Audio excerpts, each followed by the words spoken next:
Welcome back friends. एक बार फिर से आप सबका स्वागत है कनक क्लासेज में। आज मैं एक नए टॉपिक के साथ वीडियो बना रहा हूं और आज का हमारा टॉपिक है रिफ्लेक्शन ऑफ लाइट। फ्रेंड्स, जब यहाँ बात लाइट की हो रही है तो हमें थोड़ा सा लाइट के बारे में भी जान लेना चाहिए कि लाइट क्या होती है। Light is a form of energy which help us to see things. जो लाइट है, it is a form of energy, ऊर्जा का, एनर्जी का एक रूप है, which help us to see the things. Light के एब्सेंस में हम किसी भी चीज को देख नहीं सकते।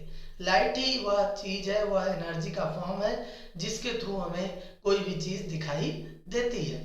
दोस्तों, यहाँ आप इस इमेज में देख पा रहे होंगे कि यहाँ से जो लाइट सोर्स है, जैसे सन से जब लाइट चलती है तो वह ट्री से टकरा कर वापस हमारी आंखों में आती है, तब जाकर हमको ट्री दिखाई देता है। यही सिचुएशन हमारे घर में, हमारे आसपास रखी सारी चीजें जो हमें दिखाई देती हैं, वहाँ भी ऐसी ही घटना घटित होती है, ऐसा ही फिनोमिनन होता है।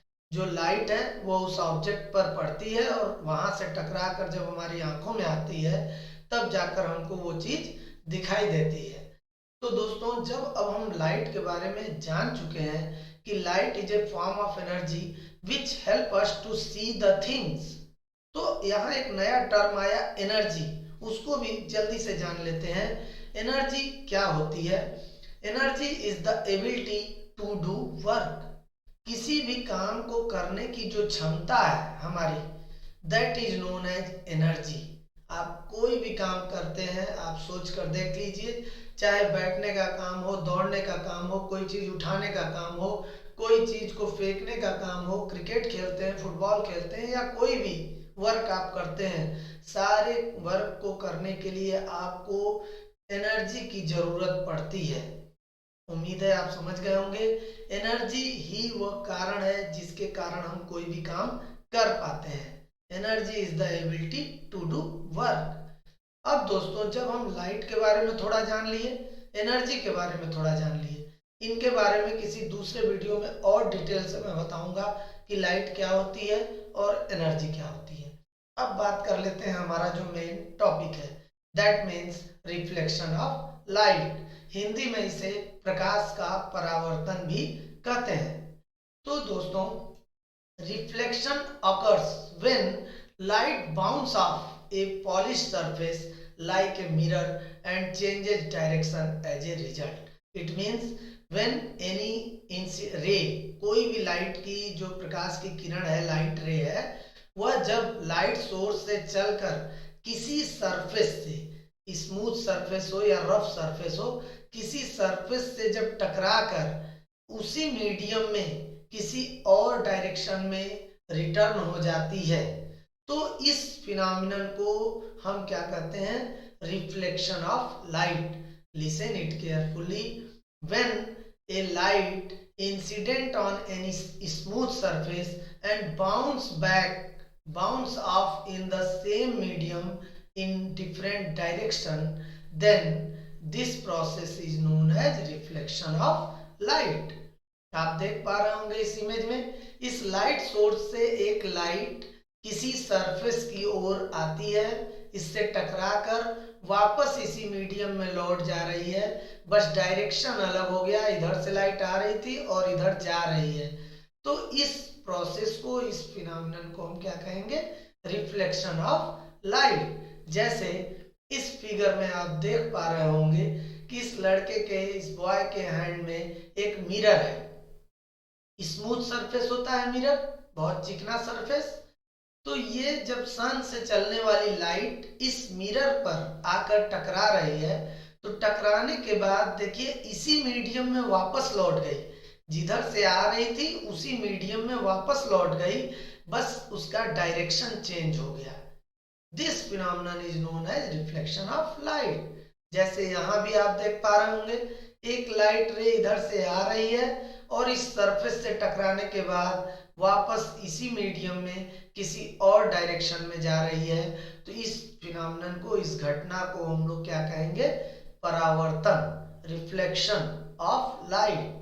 आप यहाँ देखिए इस इमेज में भी ऐसी ही कुछ बात आ रही है। एक लाइट सोर्स है कोई, जहाँ से लाइट प्रोड्यूस हो रहा है, वहां से चलने वाली लाइट इस इमेज से आकर टकराती है इस पिक्चर से, और टकराने के बाद ये दूसरी डायरेक्शन में लौट जाती है उसी मीडियम में, जिधर से आ रही थी उसी मीडियम में लौट गई, लेकिन डायरेक्शन चेंज हो गया।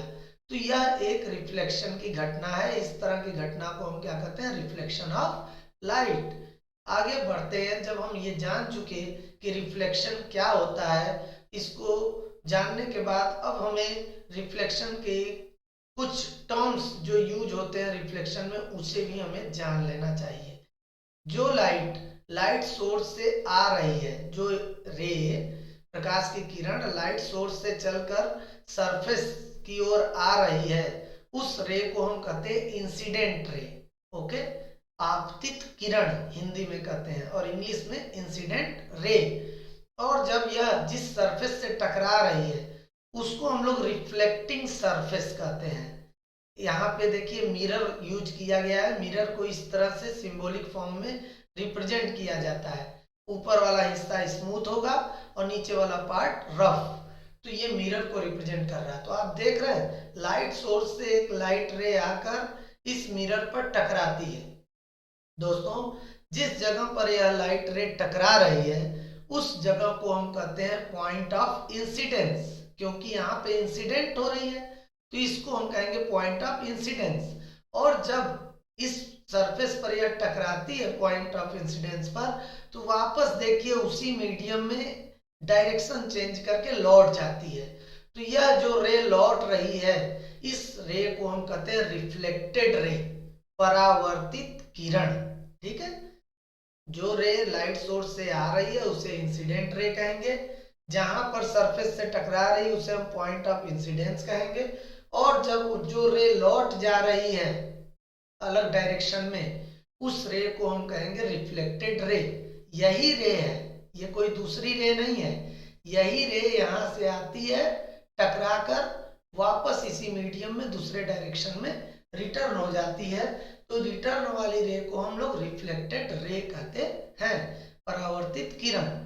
और इस पॉइंट ऑफ इंसिडेंस पर एक परपेंडिकुलर लाइन, ये देखिए डॉटेड लाइन ड्रा की गई है। इस परपेंडिकुलर लाइन को, इस डॉटेड लाइन को नॉर्मल कहते हैं, हिंदी में इसे अभिलंब कहते हैं। ठीक है, तो यहाँ आपने इंसिडेंट रे के बारे में जाना, रिफ्लेक्टेड रे के बारे में जाना और नॉर्मल के बारे में भी जान लिया। अब एक और यहाँ चीज जान लेनी चाहिए हमें, नॉर्मल और इंसिडेंट रे, इन दोनों के बीच देखिए ये जो एंगल बन रहा है, this angle is known as angle of incidence. इस एंगल को हम angle of incidence, it means आपतन कोण कहते हैं। और रिफ्लेक्टेड रे और नॉर्मल के बीच जो एंगल बन रहा है, इस एंगल को हम लोग एंगल ऑफ रिफ्लेक्शन यानी परावर्तन कोण कहते हैं। उम्मीद है अब आप लोगों को ये टर्म्स अगर आगे मिलेंगे तो आप समझ पाएंगे कि इंसिडेंट रे किसे कहते हैं, जो रे लाइट सोर्स से रिफ्लेक्टिंग सरफेस की ओर आ रही है, और रिफ्लेक्टेड रे कैसे कहेंगे, जो रे सरफेस से टकराने के बाद उसी मीडियम में लौट जा रही है दूसरी डायरेक्शन में, उसे हम रिफ्लेक्टेड रे कहेंगे। इस पर जो परपेंडिकुलर लाइन ड्रा की गई है पॉइंट ऑफ इंसिडेंस पर, उसे हम नॉर्मल कहेंगे। इंसिडेंट रे और नॉर्मल के बीच के एंगल को एंगल ऑफ इंसिडेंस कहेंगे, और रिफ्लेक्टेड रे और नॉर्मल के बीच जो एंगल ये ब्लू वाला बन रहा है उसे हम एंगल ऑफ रिफ्लेक्शन कहेंगे। जब इतना कुछ हम लोग रिफ्लेक्शन के बारे में जान चुके, तो अब हमें उसके कुछ लॉज हैं उन्हें भी जान लेना चाहिए। रिफ्लेक्शन के कुछ नियम हैं। कहीं भी आप लाइट का रिफ्लेक्शन देखेंगे तो ये जो नियम है, ये जो लॉज हैं, ये जरूर वहां फॉलो हो रहे होंगे। तो चलिए लॉज ऑफ रिफ्लेक्शन देख लेते हैं। यहाँ 2 लॉज हैं रिफ्लेक्शन के, 2 नियम हैं। कौन कौन से? The incident ray, the reflected ray and the normal to the reflecting surface. यानी कि रिफ्लेक्टिंग सरफेस से जो नॉर्मल है, जो इंसिडेंट रे है और जो रिफ्लेक्टेड रे है, वो सब वो सब एक ही प्लेन में होने चाहिए। आप देखिए, इसी प्लेन में इंसिडेंट रे भी है, रिफ्लेक्टेड रे भी है और नॉर्मल भी है। तो ये सबसे पहली कंडीशन है, सबसे पहला लॉ है जो है रिफ्लेक्शन का। दूसरा लॉ क्या कहता है कि हमेशा angle of incidence angle of reflection के इक्वल होगा। I angle I is equal to angle R. याद रखिएगा, पहला लॉ क्या कहता है कि इंसिडेंट रे, रिफ्लेक्टेड रे और नॉर्मल हमेशा they lie in the same plane. और दूसरा नियम ये कहता है कि angle I is equal to angle R. हमेशा incident angle of incidence equal to angle of reflection. तो ये दो लॉ आपको याद हो जाने चाहिए। तो हम लोगों ने सीखा, सबसे पहली चीज, what is reflection of light? When any light ray strike on a reflecting surface or smooth surface, it bounce off in the same medium and in different direction. ठीक है, उसी मीडियम में लौट जाएगी, बस उसका डायरेक्शन चेंज होगा। तो इस फिनोमिनन को हम क्या कहेंगे? Reflection of light. इसके कुछ नियम क्या बताए गए? इंसिडेंट रे, रिफ्लेक्टेड रे और नॉर्मल एक ही प्लेन में होंगे। और दूसरा, एंगल ऑफ इंसिडेंस हमेशा एंगल ऑफ रिफ्लेक्शन के इक्वल होगा। जब हम लॉज के बारे में भी अब जान चुके हैं रिफ्लेक्शन के, तो अब हमें टाइप्स ऑफ रिफ्लेक्शन भी जान लेना चाहिए कि रिफ्लेक्शन कितने तरह के होते हैं। तो दोस्तों, आपकी जानकारी के लिए बता दूं, रिफ्लेक्शन मेनली टू टाइप्स के होते हैं, regular reflection and diffuse reflection. अब हम इनके बारे में ही जानेंगे आगे। तो चलिए देखते हैं। रेगुलर रिफ्लेक्शन को स्पेकुलर रिफ्लेक्शन भी कहते हैं। इसमें क्या होता है कि जो सरफेस है, जब स्मूथ सरफेस कोई होता है, देखिए यहां लिखा भी है कि beam of light reflected perfectly in parallel to each other from a shiny polish surface.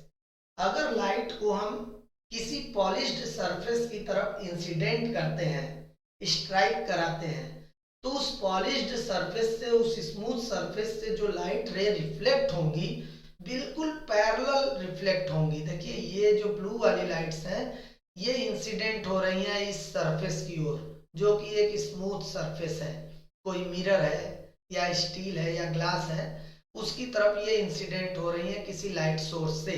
और टकराने के बाद आप देख पा रहे होंगे ये सारी की सारी लाइट जो रिफ्लेक्ट हो रही है ब्लैक वाली, सेम एंगल पर रिफ्लेक्ट हो रही हैं, एक दूसरे के पैरेलल रिफ्लेक्ट हो रही हैं। आप वो वाला केस अभी याद कीजिए जो ऊपर आपने देखा कि जिसमें एक स्टूडेंट, एक बॉय अपने हाथ में मिरर लिया हुआ था और सनलाइट को, जो सनलाइट थी उस मिरर पे जब इंसिडेंट हुई तो वो रिफ्लेक्ट बैक हुई, तो सारी की सारी लाइट वॉल पर पड़ रही थी। ठीक, तो वो रेगुलर रिफ्लेक्शन का ही केस था कि जितनी भी लाइट रेज इंसिडेंट हुई उस सरफेस पर, उस मिरर पर, सब की सब बिल्कुल पैरेलल एक दूसरे के परफेक्टली रिफ्लेक्ट बैक हो गई। इसकी वजह से चमक उत्पन्न हुई, ग्लेयर उत्पन्न हुआ। यानी रेगुलर रिफ्लेक्शन किस कंडीशन में होगा? जब रिफ्लेक्टिंग सरफेस कोई स्मूथ सरफेस हो, कोई चिकना सरफेस हो, जैसे मिरर, स्टील या ग्लास। ओके। डिफ्यूज रिफ्लेक्शन कब होगा? जस्ट अपोजिट, जब रिफ्लेक्टिंग सरफेस कोई रफ सरफेस हो, स्मूथ सरफेस ना हो, कोई रफ सरफेस हो, जैसे पेपर, कोई टेबल टॉप या फिर वॉल। तो क्या होगा कि देखिए ब्लू वाली लाइट पैरेलल ही आ रही है लाइट सोर्स से, लेकिन जब रिफ्लेक्ट हुई तो देखिए अलग अलग डायरेक्शन में रिफ्लेक्ट हो रही हैं। आप ब्लैक वाली रेज को देख पा रहे होंगे, ये अलग अलग डायरेक्शन में रिफ्लेक्ट बैक हो रही हैं। ठीक है, तो इस तरह के रिफ्लेक्शन को डिफ्यूज रिफ्लेक्शन कहते हैं। चलिए थोड़ा और डिटेल में जानने की कोशिश करते हैं कि regular reflection occurs when parallel raise of light hit a smooth surface. Regular reflection तभी होगा जब रेज, पैरेलल रेज जो है लाइट की पैरेलल किरणें, रेज स्मूथ सरफेस से आकर टकराएंगी। ठीक है, चिकने सरफेस से आकर टकराएंगी। all rays reflect at the same angle because of the smooth surface। तो जितनी भी देखिए ये लाइट रेज आकर यहाँ स्मूथ सरफेस से टकरा रही हैं, सब की सब सेम एंगल पर रिफ्लेक्ट बैक हो रही हैं और एक दूसरे के पैरेलल हैं। तो इस तरह के रिफ्लेक्शन को हम लोग रेगुलर रिफ्लेक्शन कहते हैं।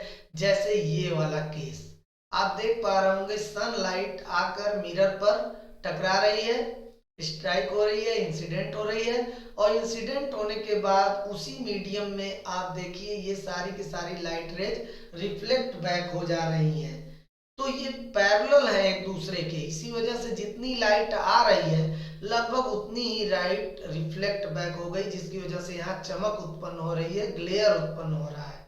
ठीक, जबकि डिफ्यूज रिफ्लेक्शन में क्या हो रहा है कि जब कोई सरफेस, जब हम लाइट इंसिडेंट कर रहे हैं और हमारा सरफेस कोई रफ सरफेस है, स्मूथ सरफेस, चिकना सरफेस नहीं है, जैसे कोई पेपर का टुकड़ा है या फिर वॉल है या फिर कोई रफ फ्लोर है, रोड है, तो उस पर जब लाइट रेज देख रहे हैं, पैरेलल लाइट रेज बीम तो पड़ रही है, लेकिन जब रिफ्लेक्ट हो रहे हैं इस सरफेस से टकराकर, तो वो सब अलग अलग डायरेक्शन में रिफ्लेक्ट बैक हो रहे हैं, एक डायरेक्शन में रिफ्लेक्ट नहीं हो रहा है, जिसकी वजह से चमक नहीं उत्पन्न हो रही है, ग्लेयर नहीं उत्पन्न हो रहा है। ठीक है फ्रेंड्स, तो इस तरह के रिफ्लेक्शन को हम डिफ्यूज रिफ्लेक्शन कहते हैं। इसका एक सिंपल सा एग्जांपल यहाँ पे और मैं बता दूं, आप एक चीज और जान लीजिए, इस डिफ्यूज रिफ्लेक्शन का भी एक बहुत इंपॉर्टेंस है हमारी लाइफ में। आप सबने नोटिस किया होगा कि जब हमारे घरों में, सारे कमरों में तो लाइट इंटर नहीं कर पाती है सनलाइट, लेकिन विंडो से या वेंटिलेटर से, रोशनदान से कुछ लाइट हमारे घरों में इंटर करती है। ठीक, तो वो जो लाइट इंटर की हमारे घर में, होम में, तो वो लाइट पूरे घर में तो गई नहीं। अगर हम सारे घर की लाइट को स्विच ऑफ कर दें तो उसके बाद भी हमें हमारे घर के अंदर की सारी चीजें अपीयर होती हैं, विजिबल होती हैं बहुत आसानी से। We are able to see the things in our rooms after switching off the light in the day time. दिन के समय में अगर लाइट स्विच ऑफ हम कर दें तो भी हमको चीजें दिखती हैं। तो कैसे दिखती हैं? When light इंटर्स from the window and strike on the wall, wall behave just like a rough surface, जो दीवार है एक रफ सरफेस की तरह काम करता है। तो जो लाइट स्ट्राइक की, इंसिडेंट की वॉल पर, जो कि रफ सरफेस है, देन रफ सरफेस से लाइट रिफ्लेक्ट होगी, तो रिफ्लेक्ट होगी तो वो एक पर्टिकुलर डायरेक्शन में तो रिफ्लेक्ट होगी नहीं, अलग अलग डायरेक्शन में रिफ्लेक्ट होगी। इसी वजह से अलग अलग डायरेक्शन में रिफ्लेक्ट होने की वजह से वहां बहुत ज्यादा ग्लेयर तो नहीं होती है, चमक तो नहीं होती है, लेकिन वो सारी लाइट हमारे घरों के अलग अलग कमरों में बहुत पहुंच जाती है, जिसकी वजह से हमको कमरे के अंदर रखी हुई चीजें भी आसानी से दिख जाती हैं। तो it happens due to the diffuse reflection. Okay, उसके बाद एक और एग्जांपल यहाँ दिया हुआ है कि हम सब जानते हैं कि जो सड़क है, road is a rough surface, और वहां पे diffuse reflection takes place in the case of road. इसी वजह से ना सनलाइट जब रोड पर पड़ती है तो रोड पर सनलाइट पड़ेगी तो रिफ्लेक्शन भी तो जरूर होगा, लेकिन वो रिफ्लेक्शन डिफ्यूज रिफ्लेक्शन होता है, जिसकी वजह से सड़कें बहुत चमकती नहीं हैं और हम आसानी से रोड पर चलते हैं। लेकिन कहीं कहीं आप देखते हो कि अगर कहीं रोड पर कहीं कोई डिग है, गड्ढा है, और उस गड्ढे में वाटर फिलअप है, ठीक है, वाटर फिलअप है उस गड्ढे में, तो हमको वो चमकती हुई दिखाई देती है रोड। क्यों? वहां से लाइट बहुत तेज रिफ्लेक्ट होती है। क्यों? क्योंकि जो वाटर भर गया उस गड्ढे में, that behaves just like a smooth surface, और जब उस पर सनलाइट पड़ती है तो वो पूरी तरह से इस तरह से रिफ्लेक्ट बैक करती है, वो स्मूथ सरफेस की तरह बिहेव करने लगता है, तो वहां पे हमको ग्लेयर दिखती है, चमक दिखता है। तो उम्मीद है फ्रेंड्स कि अब आपको टाइप्स ऑफ रिफ्लेक्शन भी अच्छे से समझ में आ गया होगा। एक और चीज आप लोगों से शेयर करनी है, जो देखिए, अच्छा, टाइप्स ऑफ रिफ्लेक्शन को इस इमेज से भी आप समझ सकते हैं। यहाँ भी वाटर है और यहाँ भी वाटर है, रिफ्लेक्टिंग सरफेस का काम वाटर ही कर रहा है, लेकिन यहाँ पर यहाँ पर देखिए वाटर बिल्कुल शांत है, किसी प्रकार की कोई वाइब्रेशन यहाँ नहीं है, जिसकी वजह से ये बिल्कुल स्मूथ सरफेस का काम कर रहा है। तो यहाँ से जो रिफ्लेक्शन हो रहा है बिल्कुल रिफ्लेक्ट हो रहा है रेगुलर रिफ्लेक्शन की तरह, उसकी वजह से बिल्कुल साफ साफ दिख रहा है चीज। और जबकि इस वाले केस में वाटर में देखिए वाइब्रेशन हो रहा है और ये एक रफ सरफेस की तरह कुछ बिहेव कर रहा है, जिसकी वजह से इसका इमेज क्लियर नहीं बन रहा है। क्यों? क्योंकि यहाँ पर रफ सरफेस होने की वजह से जो रिफ्लेक्शन है अलग अलग डायरेक्शन में लाइट का हो रहा है, जिसकी वजह से यहाँ इसका क्लियर इमेज इस वाटर में नहीं दिख रहा है। दोस्तों अब यहाँ एक और चीज आपको जान लेना चाहिए मल्टीपल रिफ्लेक्शन के बारे में। Multiple reflection of light is the reflection of light back and fourth several times between reflecting surfaces. क्या होता है कि जब हम कई रिफ्लेक्टिंग सरफेसेस को एक दूसरे के सामने रख देते हैं, अगल बगल रख देते हैं, तो उससे क्या होता है लाइट कई बार रिफ्लेक्ट बैक होती है और कई इमेजेस बन जाते हैं। आप यहाँ देख पा रहे होंगे इस मिरर से भी लाइट रिफ्लेक्ट हो रही है, इस मिरर से भी रिफ्लेक्ट हो रही है, इस मिरर से भी रिफ्लेक्ट हो रही है, इधर से भी रिफ्लेक्ट हो रही है। तो इस तरह से जब कई रिफ्लेक्टिंग सरफेस एक दूसरे के पास रख दिए जाते हैं तो लाइट अलग अलग रिफ्लेक्टिंग सरफेस से टकरा कर बार बार रिफ्लेक्ट बैक होती रहती है। इसी केस को मल्टीपल रिफ्लेक्शन कहते हैं। मल्टीपल रिफ्लेक्शन पर बेस्ड एक स्कूल प्रोजेक्ट भी बच्चों से कराया जाता है, मुझे पूरी उम्मीद है कि आपने भी किया होगा। वह है कैलाइडोस्कोप बनाना। It is a optical instrument which uses multiple reflection. अब देखिए मल्टीपल कैलाइडोस्कोप कैसे बनता है, ये आप देख रहे हैं इस तरह का कुछ एक स्ट्रक्चर बनाते हैं बच्चे, जिसमें क्या होता है इसको पूरी तरह से रोल करके पैक कर दिया जाता है और इसके अंदर जो मिरर है उसके छोटे छोटे टुकड़ों को अलग अलग एंगल पर पेस्ट कर दिया जाता है और उसके बाद उसमें कुछ रंग बिरंगे जो है कलरफुल पेपर्स और छोटे छोटे जो बॉल्स होती हैं सजावट वाली, उनको इसके अंदर डालकर पैक कर देते हैं और एक साइड से इसको दोनों साइड से ट्रांसपेरेंट रहेगा। इसको जब इसमें से हम देखते हैं तो क्या होता है कि मल्टीपल रिफ्लेक्शन अलग अलग मिरर से इसका रिफ्लेक्शन होगा, तो उस मल्टीपल रिफ्लेक्शन के कारण कुछ इस तरह का पैटर्न उसमें देखने को मिलता है जो कि बहुत ही अट्रैक्टिव लगता है। तो पूरा उम्मीद है मुझे कि आपने भी इस तरह का कैलेडोस्कोप अपने स्कूल टाइम में बनाया होगा। अगर आपने बनाया है तो जरूर बताएं उसके बारे में कमेंट करके, और नहीं बनाया है तो आप ट्राई कीजिए, इसे बनाने की कोशिश कीजिए। मुझे पूरी उम्मीद है कि आपको यह पसंद आएगा। और दोस्तों आपने इस वीडियो में क्या क्या सीखा? What is light, what is energy, what is reflection of light, what are laws of reflections, what are the types of reflections, multiple reflections, ये सारे टॉपिक्स को हम लोगों ने इसमें कवर किया। अब अगले वीडियो में मैं नए टॉपिक के साथ आऊँगा, और अगर वीडियो आप लोगों को अच्छा लगा, पसंद आया, तो आप ज़रूर वीडियो को लाइक करें, अपने फ्रेंड्स रिलेटिव्स के साथ शेयर करें, और यदि चैनल पे आप नए हैं चैनल को सब्सक्राइब करें और बेल आइकन ज़रूर प्रेस करें ताकि आपको और भी नए नए वीडियोज़ मिलते रहें। Thank you friends.